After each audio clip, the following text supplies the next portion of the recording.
এটি হচ্ছে খুব স্পেশাল এবং তার সাথে সাথে স্ট্রাগলের একটা ব্লগ হতে চলেছে। তো চলো তোমাদের সাথে গল্পটা শেয়ার করা যাক। বেশ কিছুদিন ধরেই বড় মার কাছে মনটা টানছিল। ওই যে বলে না, মা না ডাকলে, মা না চাইলে তুমি তার কাছে যেতেই পারবে না। সেই মতনই যখনই ভাবছি মায়ের কাছে যাব, কিছু না কিছু বাধা, কাজ আর এই বাজে ওয়েদার পড়ে যাচ্ছে। এইভাবেই যাওয়াটা ক্যান্সেল হচ্ছিল। কিন্তু আমি যে ওই ঘাট তেরা ভেবেই নিয়েছিলাম, বৃষ্টি, তুফান, ঝড়, জল যাই হোক না কেন আমি যাবই। আর কি বলুন তো, এমনিতেও আমার মহাদেবের সাথে এবং মায়ের সাথে একটা আলাদাই বৃষ্টির সাথে কানেকশন আছে।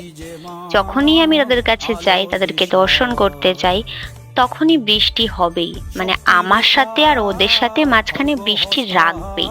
তার জন্য আর বৃষ্টি ঝড় তোয়াক্কা না করে চলেই গেলাম লাস্ট পর্যন্ত মায়ের কাছে। এটাও ছিল কিন্তু মায়ের একটা পরীক্ষা, যে আমি আমার ভক্তকে আনবো ঠিকই, কিন্তু তাকে পরীক্ষা দিতে হবে।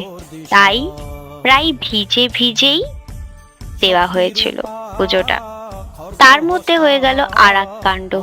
এমনিতেই তো আমার মাথা গরম, আমি তো এগুলো একদমই নিতে পারি না। ওখানে কিছু ছ্যাঁচড়া সিকিউরিটি গার্ড রেখেছিল ওখানে। ওদের কাজই ছিল যে গরু তাড়ানো তাড়ানো, মানে একটা কাজ দিয়েছি সেটাকে তো পালন না করে নিজেদের অ্যাটিটিউড দেখাতে ব্যস্ত ছিল। আমার তো প্রায় লেগেই গেছিল ওদের সাথে, প্রায় গন্ডগোল। আরে ভাই, আমি পুজো দিতে গেছি, মাকে দেখবো, পুজো দেবো, শান্তি ভরে মন ভরে দেখবো, তা না ওখানে কি তোদের দেখতে গেছি এক সেকেন্ডের জন্য? দাঁড়াতে না দাঁড়াতেই, পুজো দিতে না দিতেই গরু তাড়ানো তাড়াচ্ছিল একদম। যাই হোক, ভিড় থাকুক আর ফাঁকা থাকুক, এটাই বুঝলাম পুজো তো ওইটুকুনি টাইমের জন্যই হবে, তোমার ভক্তিটাই আসল।